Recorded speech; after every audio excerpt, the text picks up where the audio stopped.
അള്ളാഹുവിന് മുൻപിൽ കരഞ്ഞിട്ട് എത്ര ദിവസമായി തിന്മകൾ ഏറ്റുപറഞ്ഞ് അള്ളാഹുവിനോട് മാപ്പ് ചോദിച്ചിട്ട്, എത്ര ദിവസമായി അള്ളാഹുവിനോട് പാപമോചനം തേടിയിട്ട്, എത്ര ദിവസമായി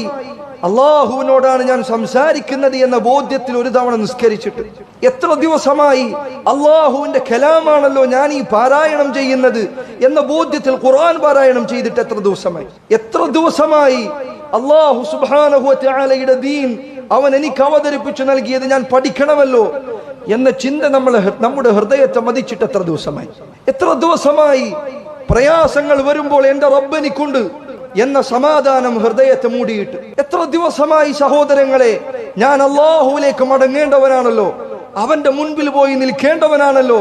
എന്ന ചിന്ത നമ്മുടെ ഹൃദയത്തിൽ വന്നിട്ട്, എത്ര ദിവസമായി അള്ളാഹു എനിക്ക് വേണ്ടി ഒരുക്കി വെച്ച അനുഗ്രഹങ്ങളുടെ സ്വർഗമുണ്ട്,